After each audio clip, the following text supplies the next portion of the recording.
What's up, everyone, and welcome to this week's Cybersecurity Weekly, where we review the security events that happened in the last week. As always, I've broken the stories down in the timeline, and there is a list of stories with time markers in the description below, so you can click on any of those time markers to jump around to any story that you want.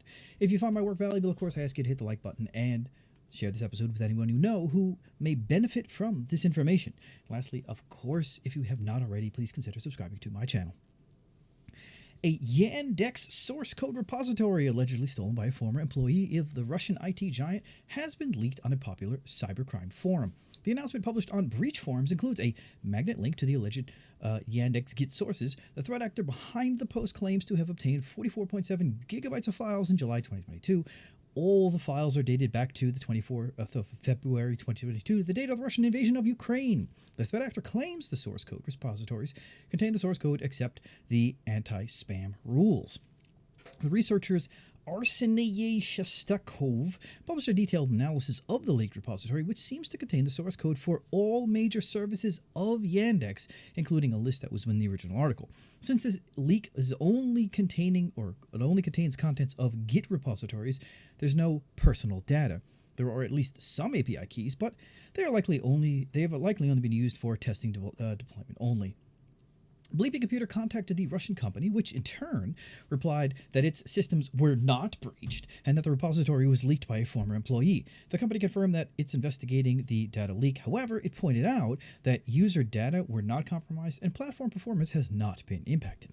The public availability of the Git source code can allow threat actors to analyze it and find vulnerabilities that can be exploited in attacks against the Yandex services.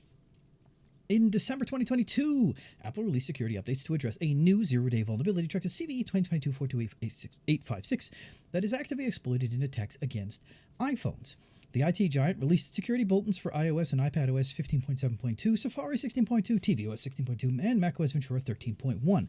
Apple addressed the vulnerability with improved state handling for the iPhone 6s, all models, iPhone 7, all models, iPhone SE, the first generation, iPad Pro, all models, iPad Air 2, and later, iPad 5th generation, and later, iPad Mini 4, and later, and the iPod Touch 7th generation.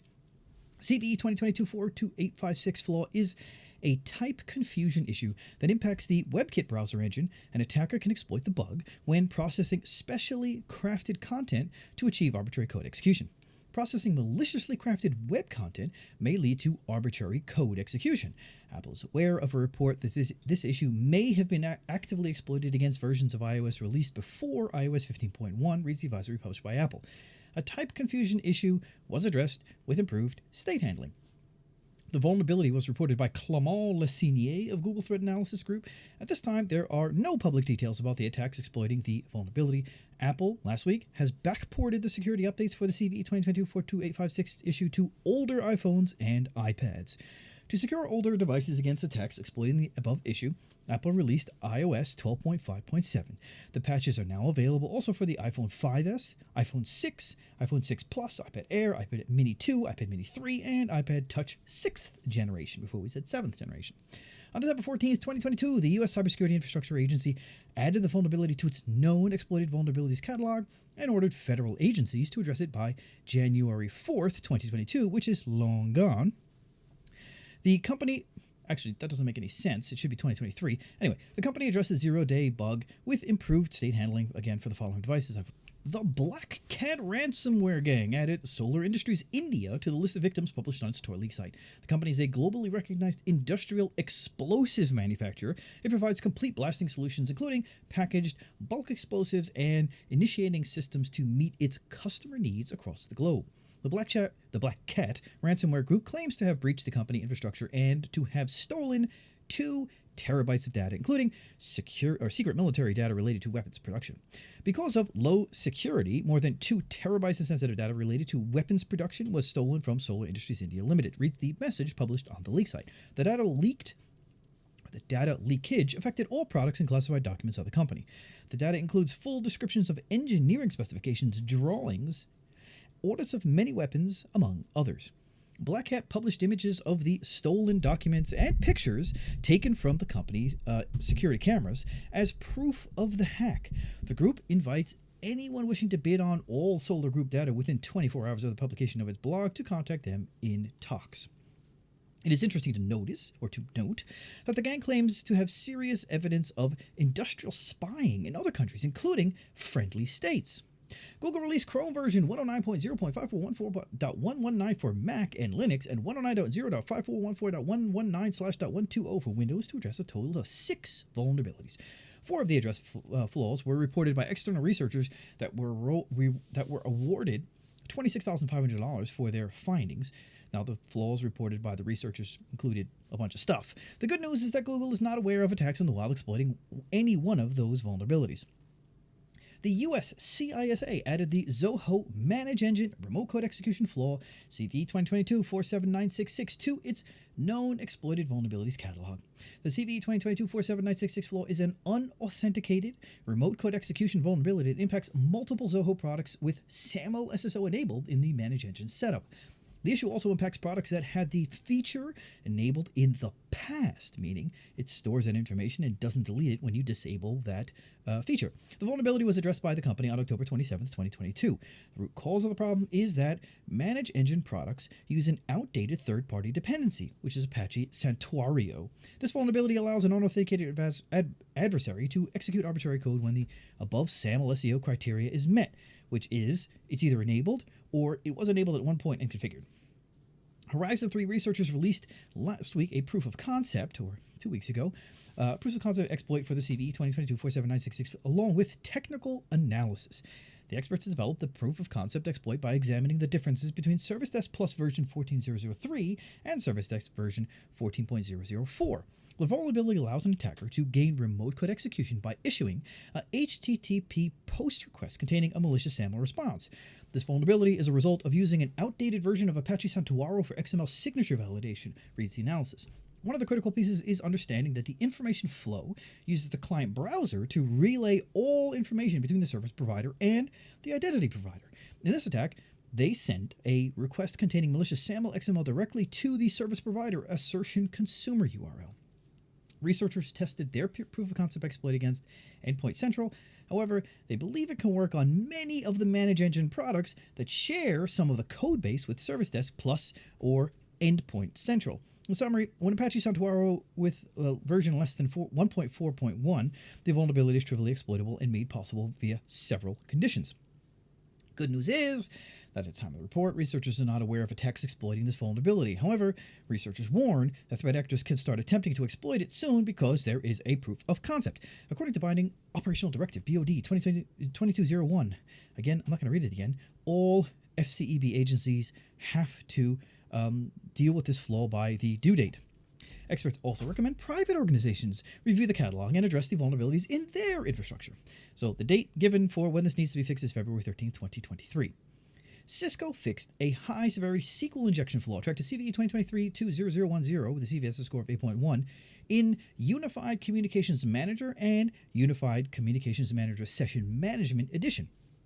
Unified Communications Manager solution provide reliable, secure, questionable, scalable, and manageable call control and session management. Cisco Unified supports industry standards, a wide range of gateways, and a broad ecosystem of third-party integrations and solution plus partners. The vulnerability of CVE 2023-20010 resides in the web-based management interface of Cisco Unified Communications Manager and Cisco Unified Communications Manager Session Management Edition. And authenticated, it has to be authenticated, remote attacker can trigger it to conduct SQL injection attacks on a vulnerable system. This vulnerability exists because the web-based management interface inadequately validates user input. An attacker can exploit this vulnerability by authenticating to the application as a low-privileged user and sending crafted SQL queries to an affected system, reads the advisory published by the IT giant. A successful exploit could allow the attacker to read or modify any data on the underlying database or elevate their own privileges. The flaw impacts Cisco Unified CM and Unified CM SME versions 11.51, 12.51, and 14. The company advises customers to upgrade to an appropriate fixed software release as reported in the table. The company states that there are no workarounds to address this vulnerability. The flaw was discovered by Jason Crowder of the Cisco Advanced Security Initiatives Group and Noah Lab. The Cisco PSIRT is not aware of attacks in the wild exploiting this vulnerability. VMware addressed multiple vulnerabilities tracked to CVE 2022-31706, CVE 2022-31704, CVE 2022-31710, and CVE 2022-31711 in its vRealize Log Insight appliance. vRealize Log Insight is a log collection and analytics virtual appliance that enables administrators to collect, view, manage, and analyze syslog data. Log Insight provides real-time monitoring of application logs, network traces, configuration files, messages, and performance data. The most severe flaws impacting the product are a directory traversal vulnerability tracked to CVE 2022-31706 with a CVSS score of 9.8 and a broken access control vulnerability tracked to CVE 2022-31704 with a also CVSS score of 9.8. An unauthenticated attacker can exploit one of the two flaws to inject files into the operating system of an impacted appliance, which can result in remote code execution. An unauthenticated malicious actor, well, okay, malicious is added in this one, can inject files into the operating system of an impacted appliance, which can result in remote code execution, reads the advisory published by the virtualization giant. Lexmark has released a security firmware update to address a remote code execution vulnerability tracked to CVE 2023-23560 that impacts more than 100 printer models. The CVE 2023-23560 flaw is a server-side request forgery in the web services feature of Lexmark printers. It received a CVSS score of 9.0. A server-side request forgery vulnerability has been identified in the web services feature of newer Lexmark devices. This vulnerability can be leveraged by an attacker to gain arbitrary code execution on the device, reads the advisory published by the company. The compromise of a vulnerable printer can be exploited by threat actors to achieve an initial foothold in the target network. Once a printer is compromised, an attacker can access the print spooler, exposing sensitive documents, or obtain the credentials to the network and device if the network the device is connected to. Phew, that was a mouthful. The good news is that the company is not aware of attacks in the wild that were exploiting the CVE 2023-23560. However, they cannot exclude that threat actors will start to exploit this flaw, or maybe they find them that they were happening all along and they just weren't looking in the right place. But now there is a proof of concept, which increases the likelihood of attackers using it. Lexmark is not aware of any malicious use against Lexmark products of the vulnerability described in this advisory, but again, proof of concept code has been publicly published, continues the advisory. The list of impacted devices is impressive. So there's more than 100 printer models that are affected. To determine if your device is running a vulnerable firmware version, select the Settings, Reports, Menu Setting page, menu item from the Operator panel. If the firmware level listed is under the device information matches any level under the affected releases reported in the advisory, then, of course, upgrade to a fixed release. Customers are recommended to download the latest firmware version for their printer model by visiting Lexmark's Support Center portal. The company also provided a workaround in case it's not possible. Disabling the web services service on the printer with TCP port 65002 blocks the ability to exploit this vulnerability. The port can be blocked by following the process in settings, network ports, TCP/IP port access, then uncheck TCP 65002 and save.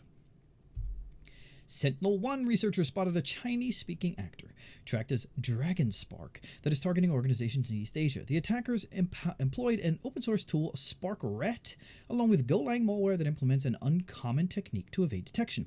The threat actors use Golang malware that implements an uncommon technique for hindering static analysis and evading detection. Golang source code interpretation, reads the report published by Sentinel-1. The DragonSpark attackers leverage compromised infrastructure located in China and Taiwan to stage SparkRat along with other tools and malware. SparkRat is multi-platform malware that is frequently updated with new features. The Golang malware employed in the attacks interprets its embedded Golang source code at runtime as a technique for deceiving static analysis and evading detection by static analysis mechanisms. The experts pointed out that this is an uncommon technique. The attack chain observed by Sentinel-1 starts with the compromise of web servers and MySQL database servers exposed to the internet. The experts noticed that the presence of the China Chopper web shell, a hallmark of intelligence operations conducted by China-linked intelligence agencies. Once access is gained to the target network, the threat actor conducted a variety of malicious activities such as lateral movement, privilege escalation, and deployment of malware and tools. The DragonSpark threat actor relies heavily on open-source tools that are developed by Chinese-speaking developers or Chinese vendors, including SparkRat, the privilege escalation tools Sharp Token and Bad Potato, and the process platform remote access tool GoTo HTTP. In addition to the tools just previously listed, the threat actor used two custom-built malware for executing malicious code: shellcode_loader implemented in Python and delivered as a PyInstaller package, and M6699.exe implemented in Golang. The infrastructure used by DragonSpark is located in Taiwan, Hong Kong, China, and Singapore. The command and control servers were located in Hong Kong and the United States. The Golang-based M6699.exe avoids detection by using the Yagi framework to interpret and runtime the source code contained within it. The M6699.exe acts as a loader for a first-stage shellcode that implements a loader for a second-stage shellcode. Since SparkRat is a multi-platform and feature-rich tool and is regularly updated with new features, it's estimated that the RAT will remain attractive to cyber criminals and other threat actors in the future, concludes the report. In addition, threat actors will almost certainly continue exploring techniques and specifications or specificalities of execution environments for evading detection and obfuscating malware, such as Golang source code interpretation that is documented in the original article. Armin Stock-Atos, researcher at cybersecurity firm SecConsult, discovered multiple vulnerabilities in the OpenText Enterprise Content Management System product. OpenText Extended ECM is an enterprise CMS platform that manages the information lifecycle by integrating with leading enterprise applications like SAP, Microsoft 365, Salesforce, and SAP SuccessFactors. The advisories for the high-severity vulnerabilities includes proof of concept code. The expert reported this issues to OpenText in October 2022, which addressed it this month with the release of version 22.4. The U.S. Federal Bureau of Investigation last week confirmed that in June 2022, the North Korea-linked Lazarus App Group and App38 stole $100 million worth of cryptocurrency assets from the blockchain company Harmony Horizon Bridge. The FBI continued to combat malicious cyber activity, including the threat posed by the Democratic People's Republic of Korea to the U.S. and our private sector partners. Through our investigation, we were able to confirm that the Lazarus Group and App38 cyber actors associated with the DPRK are responsible for the theft of $100 million of virtual currency from Harmony Horizon Bridge, reported on June 24, 2022, reads report published by the FBI. The company reported the incident to the authorities. The FBI started investigating the cyber heist with the help of several cybersecurity firms. Harmony Horizon Bridge allows users to transfer their crypto assets from one blockchain to another. The company immediately halted the bridge to prevent further transactions and notified other exchanges. The blockchain security firm Certic published a detailed analysis of the incident. It confirmed that the threat actors were able to access the owners of Horizon multi-sig wallets. Then they drained the funds from Harmony. On June 23, 2022, at 11:46 a.m. UTC, the bridge between Harmony Chain and Ethereum experienced multiple exploits. Our expert analysis has identified 12 attack transactions and 3 attack addresses, reads the analysis published by Certic. Across these transactions, the attacker netted various tokens on the bridge, including Ethereum, USDC, WTC, USDT, DAI, BUSD, AAG, FXS, Sushi, AAVE, WTH, and Frax. The transactions vary in value but range from $48,178 to upwards of $41,200,000. The attacker accomplishes this by somehow controlling the owner of the multisig wallet to call the confirmed transaction directly to transfer large amounts of tokens from the bridge on Harmony, which led to a total loss of around $97 million worth of assets on the Harmony chain, which the attacker has consolidated into one main address. On June 27th, the threat attackers behind the cyber heist culprit began transferring the funds, roughly $39 million, through Tornado Cash Mixer service to launder illicit profits. Stade Francais is a professional rugby union club based in Paris. Founded in 1883 and competing in France's Premier Rugby League Top 14, it has established itself as one of the most successful teams in the country, with a dedicated fan base of hundreds of thousands of followers on social media.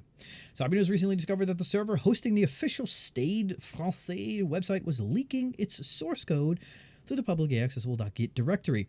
The website provides fans with daily news updates, upcoming matches, match previews, ticketing services, and a merchandise shop. Poor access control to .git directories potentially enabled threat actors to take unauthorized changes to the club server. If the threat actors had exploited the vulnerability, it might have posed risks to the user's data and could have potentially resulted in the takeover of the server. Git, of course, you all know this, is a popular tool that enables tracking code changes and helps programmers to collaborate. The .git directory is the place where the metadata and object database of the projects are stored. Unsecured access to the website.git directory potentially allowed anyone to partially or fully download the application's source code. It raises concerns since threat actors might have exploited the vulnerability to deceive users into installing malicious apps. Threat actors might have also used the access to add skimmers, which allow payment card stealers into the website online store that would have compromised fans and therefore harmed the club's reputation. Also, researchers could find client IDs while analyzing the source code. Having such information can potentially enable unauthorized actions on behalf of users or platform admins. The club.git was accessible for more than 420 days until Cyber News reached out to Stade Francais and it fixed the security issue. Leaving the .git folder exposed allows threat actors to gain access to the source code repo, making changes or stealing the code itself. Despite the potential dangers, many companies still leave .git directories publicly accessible, endangering their business and customers. Previous research by Cyber News revealed that nearly 2 million .git folders containing vital project information are exposed on the public. Over 31% of publicly accessible .git folders are located in the US, followed by China with 8% and Germany 6.5%. GoTo, formerly LogMeIn Inc., is a flexible work provider of software as a service and cloud-based remote work tools for collaboration and IT management. Company is warning customers that threat actors breached its development environment in November 2022 to install encrypted backups and encryption keys. Upon learning of the incident, we immediately launched an investigation, engaged Mondian, a leading security firm, and alerted law enforcement. Based on the investigation to date, we have detected unusual activity within our development environment and third-party cloud storage service. The third-party cloud storage service is currently shared by both GoTo and its affiliate LastPass, reads the data breach notification. The security breach was disclosed in November 2022, but at the time, the company was not able to determine the impact on its customers' data. Now, the investigation revealed that threat actors were able to access customer data. Our investigation to date has determined that a threat actor exfiltrated encrypted backups from a third-party cloud storage service related to the following products: Central, Pro, Join.me, Hamachi, and Remotely Anywhere. We also have evidence that a threat actor exfiltrated an encryption key for a portion of the encrypted backups, reads the advisory published by the company. The attackers were able to steal encrypted backups related to Central and Pro products from a third-party cloud storage service. The affected information, which varies by product, may include account usernames, salted and hashed passwords, a portion of multi-factor authentication settings, as well as some product settings and licensing information. In addition, while Rescue and GoToMyPC encrypted databases were not exfiltrated, multi-factor authentication settings of a small subset of their customers were impacted, continues the notice. GoTo is resetting Central and Pro passwords for impacted customers and or reauthorizing MFA settings where applicable. The company is also migrating the accounts onto an enhanced identity management platform in response to the incident. GoTo pointed out that it does not store full credit card or bank details. The company also added that it does not collect or use end-user personal information such as date of birth, home address, or social security numbers.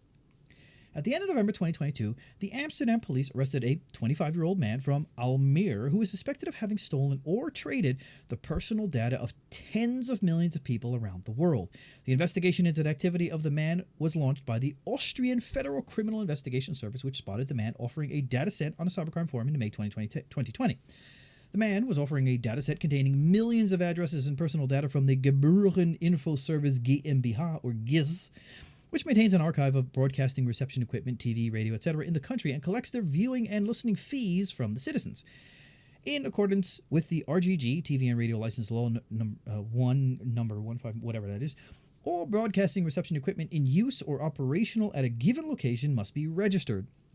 Location of the equipment is taken to the places of residence or any other premises with a uniform purpose of use. If broadcasting reception equipment housed at a location is operational, all details required for the calculation of the license fee must be given, states the GIS.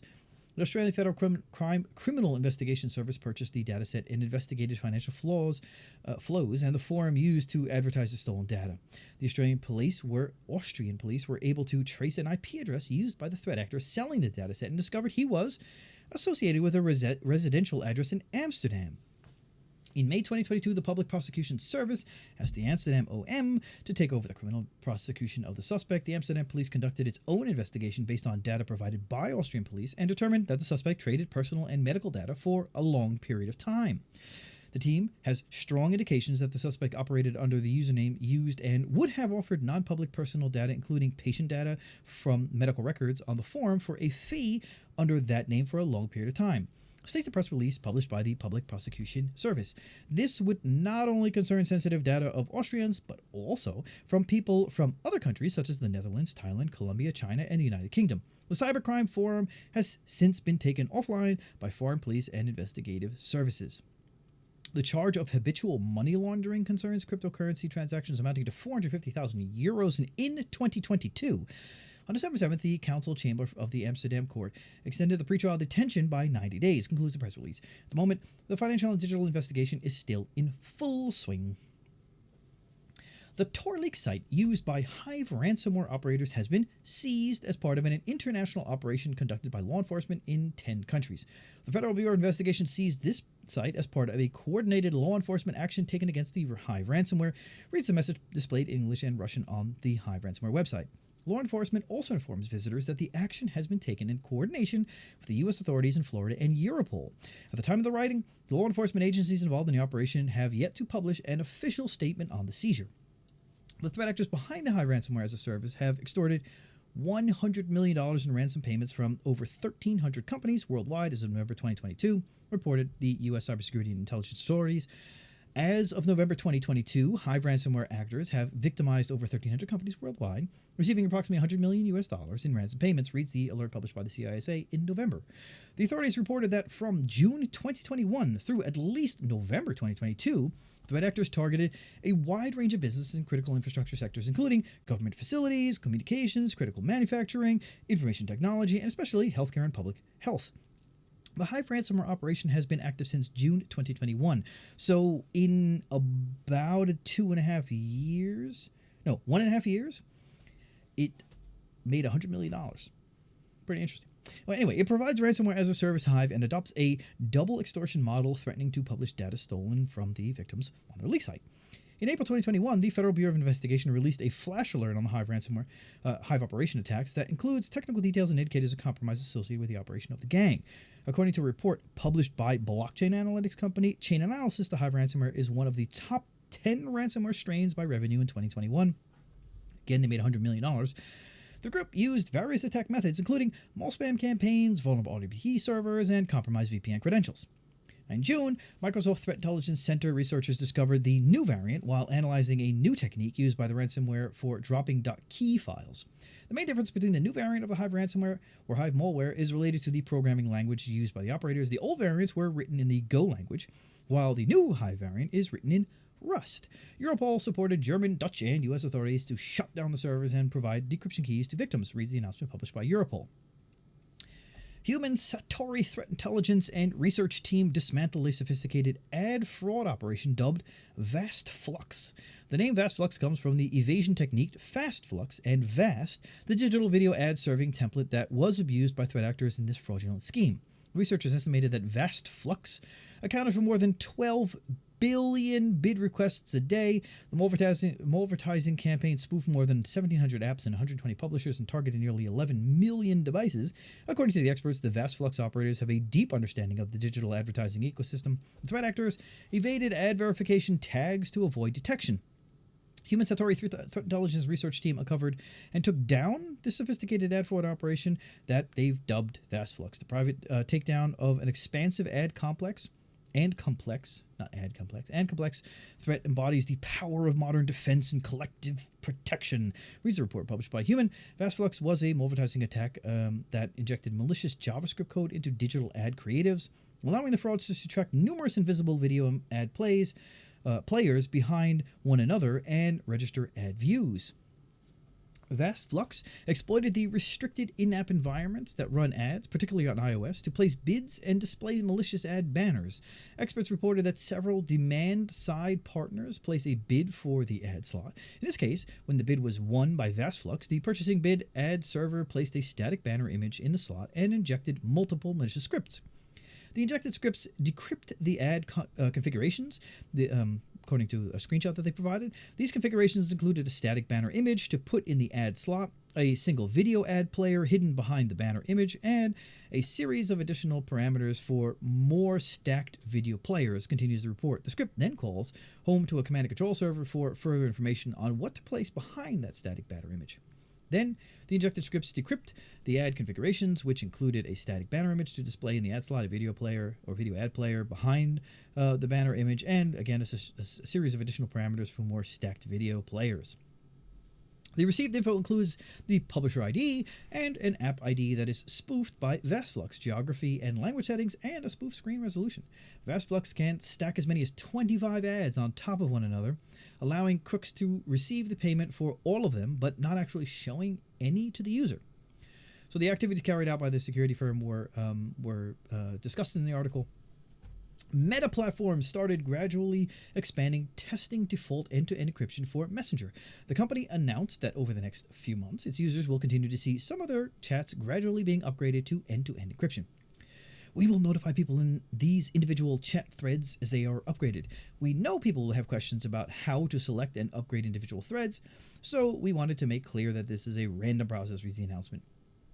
Meta Platforms pointed out that the process of choosing the users and upgrading the conversations to support end-to-end encryption is random to prevent a negative impact on company infrastructure and people chat experience. The IT giant also announced it has introduced some features in Messenger to end-to-end encrypted chats, including support for themes, custom emojis and reactions, group profile photos, link previews, active status, and bubbles on Android. Building a secure and resilient end-to-end encrypted service for the billions of messages that are sent on Messenger every day requires careful testing. Provide updates as we continue to provide updates as we continue to progress towards this goal over the course of 2023, concludes the announcement. The announcement of expanding features for end-to-end encryption on Messenger app is good news for the users. However, it's important to understand how the company manages metadata. Metadata includes a lot of information that can be used to track habits of users and more. For this reason, it is essential to extend the encryption also to the metadata, not just to the messages. Proofpoint researchers reported that North Korea-linked TA444 apt group, aka apt38, aka Blue Norov, aka Copernicium, and aka Stardust Cholima, is behind a credential harvesting campaign targeting a number of industry verticals. apt38 appears to be a North Korea-linked group. Separate from the infamous Lazarus group, it has been active since at least 2014, and it has been observed targeting over 16 organizations across 11 countries. According to Proofpoint, the group is targeting cryptocurrencies since at least 2017. The U.S. Federal Bureau of Investigation this week confirmed that in June 2022, the North Korea-linked Lazarus group and apt38 stole $100 million worth of cryptocurrency assets from the blockchain company Harmony Horizon Bridge, which is a story we did like 3 or 4 stories ago. The recent activity reported by Proofpoint marks a significant shift in the strategy of the nation-state actor. This sprawling credential harvesting activity is a deviation from normal TA444 campaigns, which typically involve the direct deployment of malware, reads a report published by the researchers. The attack chain historically employed by the group mainly relied on 2 initial access techniques, a LNK or link-oriented delivery chain, and a chain using weaponized documents with remote templates. TA444 employed blockchain-related lures, fake job opportunities, and prestigious firms, and salary adjustments to trick victims to click on a malicious link, open a malicious attachment such as a link file, and ISO optic disk images. To that end, the attacks employed phishing emails, typically tailored to victim interests, that are laden with malware-laced attachments such as link files and ISO disk images. Variants to the attack chain include the use of LinkedIn accounts to engage with victims prior to delivering malicious links. According to the experts, the new credential harvesting campaign began in early December 2022. The threat actors used phishing messages to trick recipients into clicking a URL. A TA444 command and control domain sent OneDrive phishing emails rife with typos to a wide variety of targets in the United States and Canada, spanning several verticals, including education, government, and healthcare, in addition to financial verticals.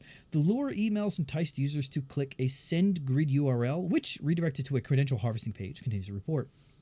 The deviation in TA444 targeting and volume of messages made us thoroughly analyze the campaign to both understand the activity, but also challenge our assumptions about the group. The TA444 group was also observed spreading an expanded version of KG Chameleon, aka Cabbage Rat, to carry out victim profiling and data exfiltration. On Monday of last week, a national blackout in Pakistan left millions of people in the darkness, and authorities are investigating if it was caused by a cyber attack. The power outage impacted all the major cities in Pakistan. The good news is that authorities were able to restore power access to Pakistan within 24 hours. Pakistan's energy minister said on Tuesday there was a remote chance, that hackers could be behind a grid failure that led to 2 days of nationwide blackout, reported the Independent.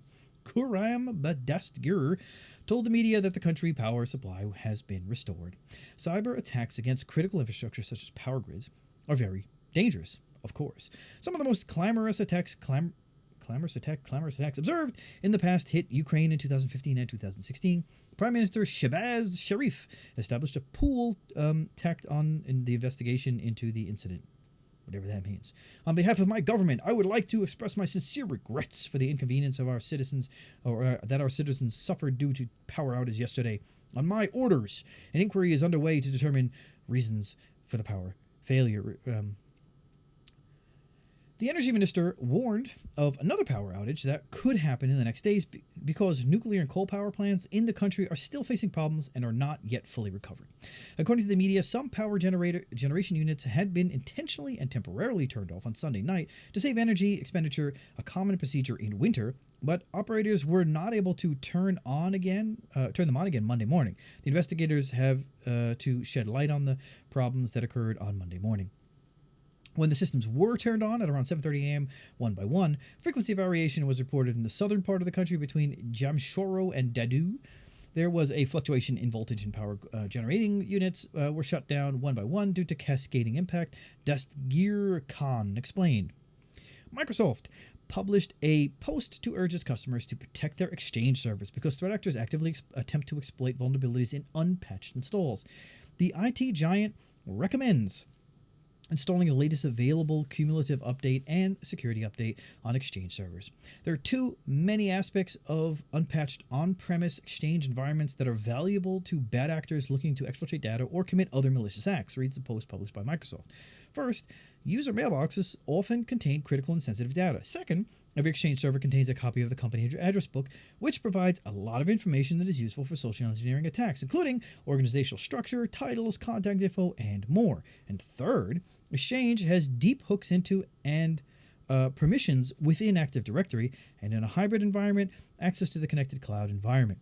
Threat actors can exploit vulnerabilities in unpatched installs to steal sensitive information contained in user mailboxes, gather intelligence on the target activity, or access the connected cloud environment. After installing an update, administrators are recommended to perform some manual tasks. Microsoft recommends running Health Checker after installing an update to check for such tasks.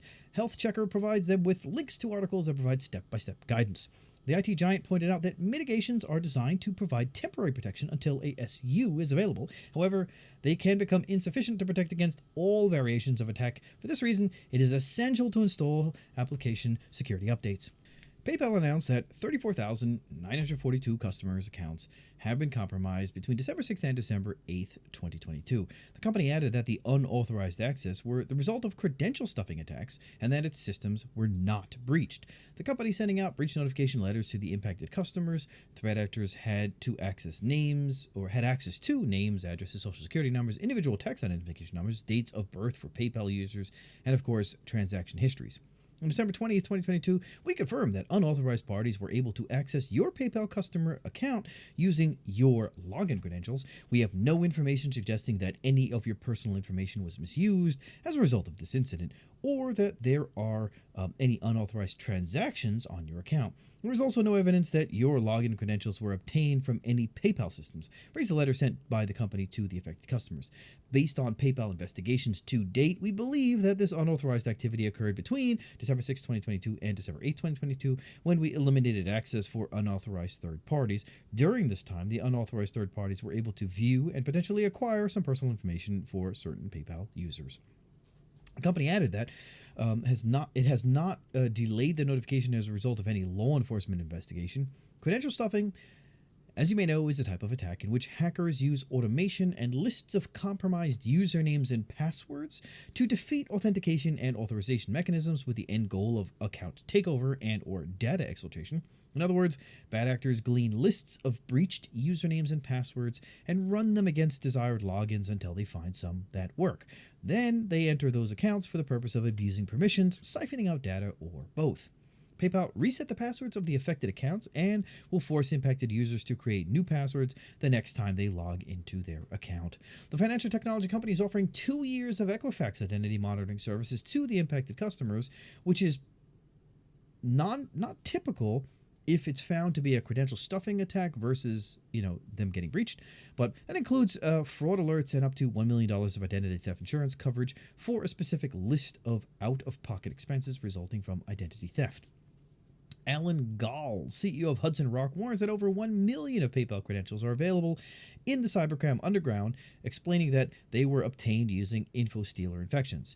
The 35,000 users is Peanuts. Hudson Rock InfoStealers data indicates they have over 1,350,000 users' credentials that are in the hands of hackers, with more getting added every day.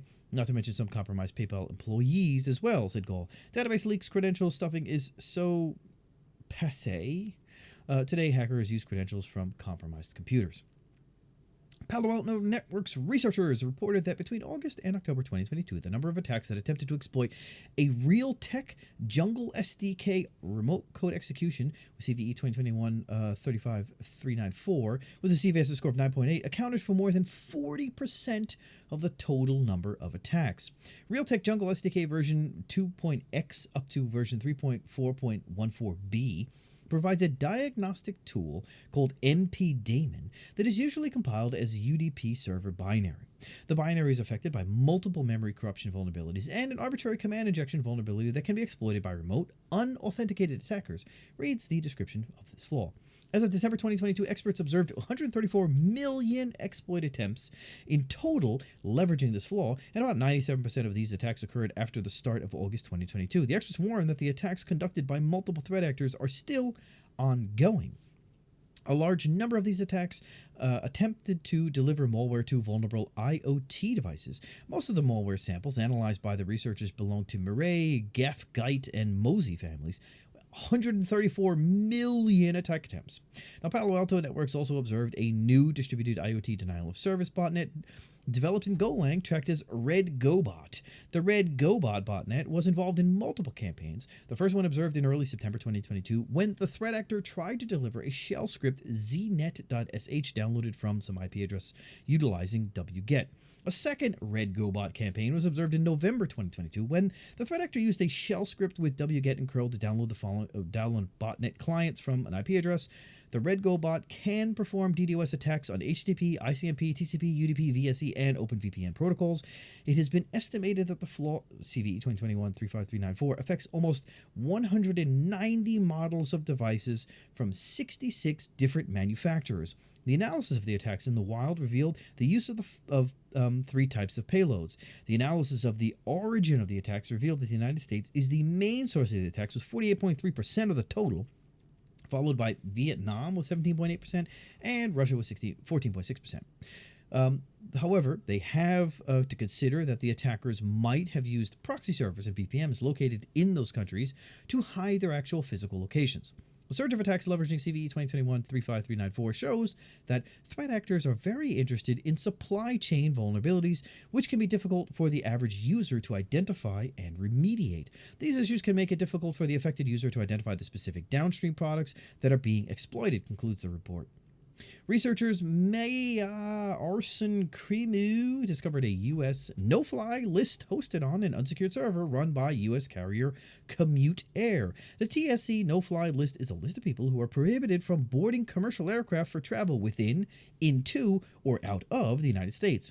The Swiss researcher claims to have discovered the server while searching for Jenkins servers using the ZoomEye search engine.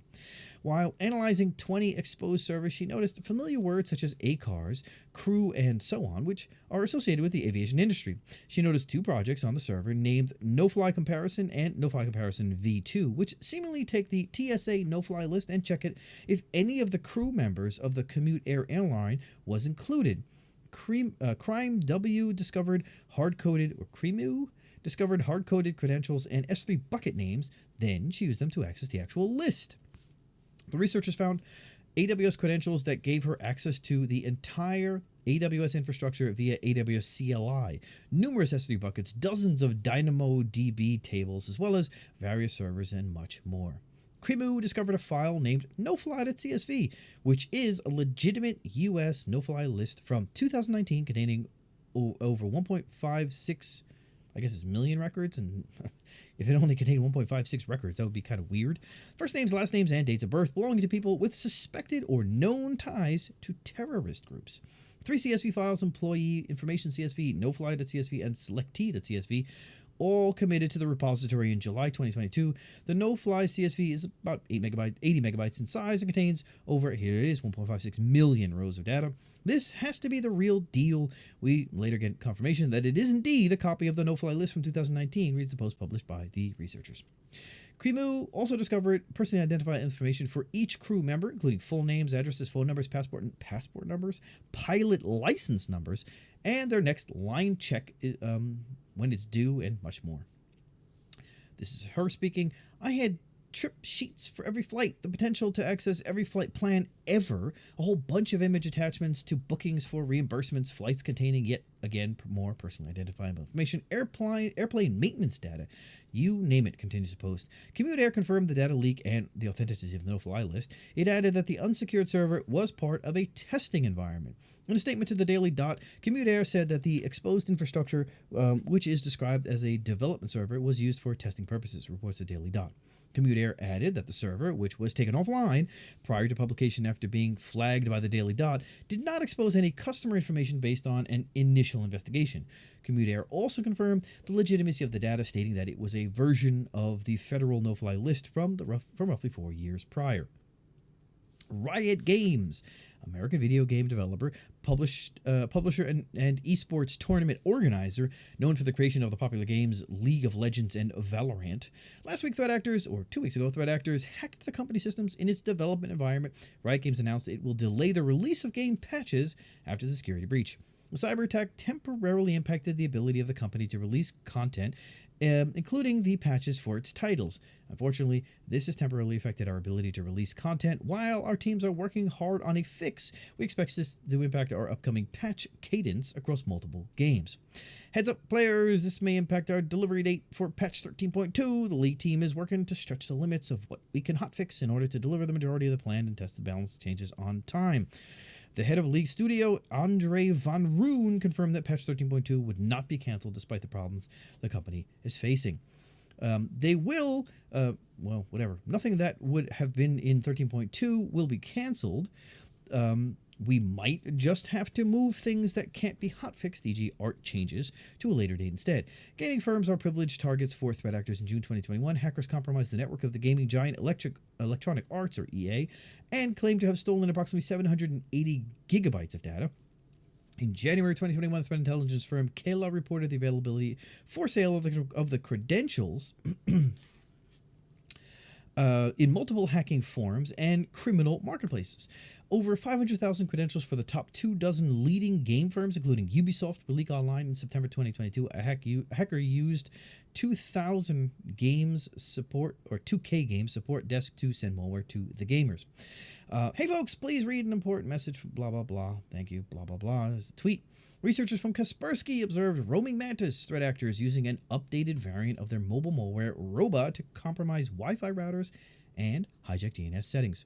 Roaming mantis surfaced in March 2018 when hacked routers in Japan to redirect users to compromised websites. Roaming mantis is a credential theft and malware campaign that leverages smishing to distribute malicious Android apps in the format of APK files. Investigations by Kaspersky Lab in 2018 indicates that the attack targeted users in Asia with fake websites customized for English, Korean, simplified Chinese, and Japanese. Most of the impacted users were in Bangladesh, Japan, and South Korea. Over the years, the threat actors targeted users worldwide, including Russia, India, Bangladesh, Kazakhstan, Azerbaijan, Iran, Vietnam, and Europe. In September 2022, Kaspersky researchers analyzed the new Robo variant and discovered that it was designed to target specific Wi-Fi routers, mainly used in South Korea. Kaspersky has been investigating the activity throughout 2022, and Kaspersky, observed a DNS changer function used for getting into Wi-Fi routers and undertaking DNS hijacking. This was newly implemented in the known Android malware roba.o/agent EQ, aka Mokhawa, aka Xloader, which was the main malware used in this campaign, is a report published by Kaspersky. The DNS changer implemented in the new version connects to the hard-coded vk.com account ID, whatever that is, to get the next destination, which is an IP address, port, and then server.ini. The server.ini, note the misspelling of server, it's sever, is dynamically provided, and then the threat actor's DNS IP addresses. Checking the code of the DNS changer, it seems to be using a default admin ID and password such as admin:admin. Finally, the DNS changer generates a URL query with a rogue DNS IPs to compromise the DNS settings of the Wi-Fi router, depending on the model, continues the report. Roaming Mantis threat actors can use the new DNS changer functions to manage all communications from devices using a compromised Wi-Fi router. An attacker can redirect to malicious web pages and interfere with security product updates. The experts illustrated an attack scenario in which users connect infected Android devices to free public Wi-Fis. Connecting the infected device to a targeted Wi-Fi model with vulnerable settings, the robot Android malware will compromise the router and will target other devices. Users with infected Android devices that connect to free or public Wi-Fi networks may spread the malware to other devices on the network if the Wi-Fi network they are connected to is vulnerable, concludes the report. Kaspersky experts are concerned about the potential for DNS changer to be used to target other regions and cause significant issues. T-Mobile, not again, suffered a new data breach. Threat actors stole the personal information of 37 million current postpaid and prepaid customer accounts. The telecommunications company discovered the intrusion on January 5th, 2023. The attackers obtained data through a single application programming interface without authorization. The company immediately launched an investigation into the security breach with external cybersecurity experts, most likely Mondiant or someone. It traced the source of the attack and stopped it. T-Mobile pointed out that security measures and policies in place prevented the compromise of the most sensitive types of customer information. According to the investigation, customer accounts and finances were not put at risk directly by the security breach. Customer payment card information, or PCI, social security numbers and tax IDs, driver's license or other government ID numbers, password, PINs, or other financial account information were not exposed because the abused API does not provide access to this information. No passwords, no payment card information, no social security numbers, no government ID numbers, or other financial account information were compromised, reads the press release published by the company. Some basic customer information, nearly all of which is a type widely available in marketing databases or directories, was obtained, including name, billing address, email, phone number, date of birth, account number, and information such as the number of lines on the account and service plan features. Now, that does not mean that this attack or this data breach or leak, whatever you want to call it, is not serious. It could still be used in phishing campaigns and blah, blah, blah, blah, blah. Compromised data includes name, billing address, email, phone number, date of birth, T-Mobile account number, and information such as the number of lines on the account and plan features, which is all information that could be in a phishing email, try to bring you to some fake T-Mobile account, try to get your login credentials, or try to get you to do something else. So the impacted API is only able to provide a limited set of information, which is, again, your email, your phone number, your T-Mobile account number, and blah, blah, blah. The preliminary result from T-Mobile's investigation indicates that the bad actors obtained data from this API for approximately 37 million current postpaid and prepaid customer accounts, though many of these accounts did not include the full data set. While the investigation is still ongoing, T-Mobile is notifying customers who might have been impacted by the security incident. That means 37 million people. The carrier suffered multiple data breaches in the last year. The last one in order of time took place in December 2021 when it disclosed a data breach that impacted a very small number of customers who were victims of SIM swap attacks. The popular message app WhatsApp has been fined £5.5 million by the Irish Data Protection Commission for violating the General Data Protection Regulation. The DPC has given 6 months to the Meta-owned company to bring its data processing operations in compliance with the privacy regulation. The Data Protection Commission, or DPC, has today announced the conclusion, or last week announced the conclusion of an inquiry into the processing carried out by WhatsApp Ireland Limited, or WhatsApp Ireland, in connection with the delivery of its WhatsApp service, in which it has fined WhatsApp Ireland €5.5 million for breaches of the GDPR relating to its service, reads the DPC announcement. WhatsApp Ireland has also been directed to bring its data processing operations into compliance within a period of 6 months. On May 2018, ahead of the adoption of the GDPR, WhatsApp updated the terms of service, imposing users to agree to the revised terms in order to continue using the messaging app. The inquiry concerned a complaint filed by the nonprofit organization NOIB, European Center for Digital Rights, on the 20th of May, 2018. The Irish regulator pointed out that by making the accessibility of its services conditional on users accepting the updated terms of service, WhatsApp Ireland forced them to consent to the processing of their personal data. The company claimed that the updates aimed at improving the security end of the service, but clearly breached the GDPR. The company was not transparent about what processing operations were being carried out on the user's personal data. According to the DPC, the lack of transparency contravened Articles 12 and 13(1)(c) of the GDPR.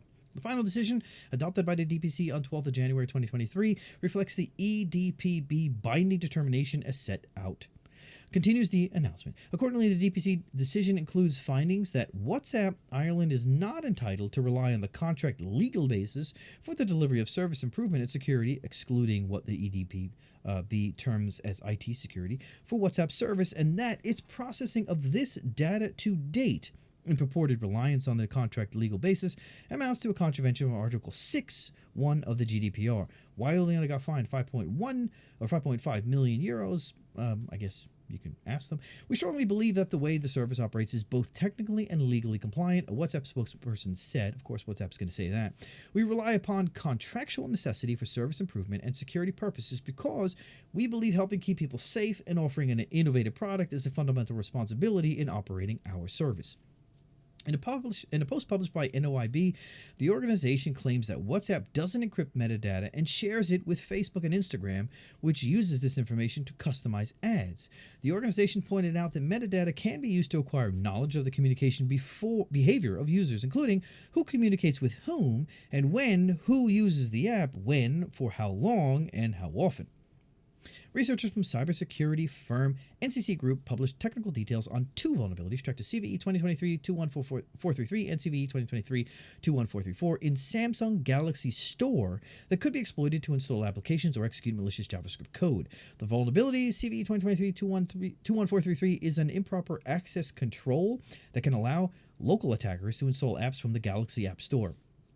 It was found that the Galaxy App Store has an exported activity which does not handle incoming intents in a safe manner. This allows other applications installed on the same Samsung device to automatically install any application available on the Galaxy App Store without user knowledge, reads the advisory published by NCC Group. The experts pointed out that this vulnerability only impacts Samsung devices that are running Android 12 and below. The second flaw, tracked to CVE 2023-21434, is an improper input validation issue that could allow a local attacker to execute JavaScript code by launching a web page. It was found that a web view within the Galaxy App Store contained a filter which limited which domains that web view could browse to. However, the filter was not properly configured, which would allow the web view to browse to an attacker-controlled domain, NCC Group continues. An attacker can trigger this issue by tricking victims into either tapping a malicious hyperlink in Google Chrome or a pre-installed rogue application on a Samsung device that can bypass Samsung URL filter and launch a web view to an attacker-controlled domain. The advisory also includes proof of concept code for both issues. NCC Group reported the issues to Samsung in November and December 2022. The vulnerabilities were addressed in Galaxy Store version 4.5.49.8. The UK National Cybersecurity Center is warning of targeted phishing attacks conducted by threat actors based in Russia and Iran. They are increasingly targeting organizations and individuals. The UK agency reported ongoing spear-phishing campaigns carried out by Russia-based group Cyborgium and Iran-based group TA444 to gather intelligence on the victims. Cyborgium has been active since at least 2017. Its campaigns involve persistent phishing and credential theft campaigns, leading to intrusions and data theft. The app primarily targets NATO countries, but experts are also observed campaigns targeting the Baltics, Nordics, and Eastern European regions, including Ukraine. The Cyborgium Group primarily focuses operations on defense and intelligence consulting companies, non-governmental organizations or NGOs, and intergovernmental organizations, IGOs, think tanks, and higher education. The group also targets former intelligence officers, especially in Russian affairs and Russian citizens abroad. Cyborgium campaigns begin with a reconnaissance activity of targeted individuals, with a focus on identifying their contacts and social networks, or the sphere of influence. TA443 is a nation-state actor that overlaps with activity tracked as Charming Kitten, Phosphorus, and Apt42. Throughout 2022, both groups targeted sectors including academia, defense, governmental organizations, NGOs, think tanks, as well as politicians, journalists, and activists. The NCSC shared technical details and tactics and procedures, or TTPs, used by the attackers. They also provide recommendations to mitigate the threat. Using open source resources to conduct reconnaissance, including social media and professional networking platforms, Cyborgium and TA444 identify hooks to engage their target. They take the time to research their interests and identify their real-world social and professional contacts. T1589 and T1593, whatever that means, reads the alert published by the UK agency. The group also used fake social media or networking profiles that impersonate respected experts and used supposed conference or event invitations as lures. In some attacks, the threat actors also used false approaches from journalists. The two app groups use webmail addresses from different providers, including Outlook, Gmail, and Yahoo, and impersonate known contacts of the target or prominent names in the target field of interest or sector. The attackers have also created malicious domains resembling legitimate organizations. In August, the Microsoft Threat Intelligence Center announced it has disrupted activity by Sorghum, aka Cold River, and TA446, but recent events demonstrate that the group recovered its operations. Microsoft has disrupted activity by Cyborgium, a Russia-based actor launching blah blah blah, so that's a tweet, but of course they're back. Zacks Investment Research disclosed a data breach. The security incident may have affected the personal information of its 820,000 customers. On December 20, 2022, Zacks learned that an unknown third party had gained unauthorized access to certain customer records described within the article. We believe an unauthorized access occurred sometime between November 2021 and August 2022, reads the notice of the breach. Upon this discovery, Zacks took immediate action to implement additional security measures to their network and to investigate and understand the scope of the incident. Zacks is the leading investment research firm focusing on stock research, analysis, and recommendations. The company discovered the intrusion at the end of 2022. It believes the unauthorized access took place sometime between November 2021 and August 2022. According to the notice, threat actors had access to an older database of customers who had signed up for the Zacks Elite product between November 1999 through February 2005. Exposed customers' data may include name, address, phone number, email address, and password used for Zacks.com. The company doesn't believe that threat actors had access to any customer credit card information, any other customer financial information, or any other customer personal information. The investment research firm announced it has implemented additional security measures to protect its systems and is investigating to determine the extent of the incident. The company added that it has no evidence that financial data has been exposed due to the security incident. We have no reason to believe any customer credit card information or other customer financial information or any other customer personal information was accessed, concludes the notice. The company also resets the password of compromised accounts in response to the security breach. Impacted customers should also change the password for all other online accounts for which they use the same credentials, which you shouldn't be doing anyway, as their Zacks account. Customers are also recommended to monitor financial accounts and consumer credit reports. Funny that Zacks is not providing that for you, but hey, whatever. And that's the news. Thanks again for watching. Don't forget to share and subscribe if you haven't already, and smash the bell if you haven't already. And I'll see you on the next episode. Take care. Don't forget to ride. Farewell.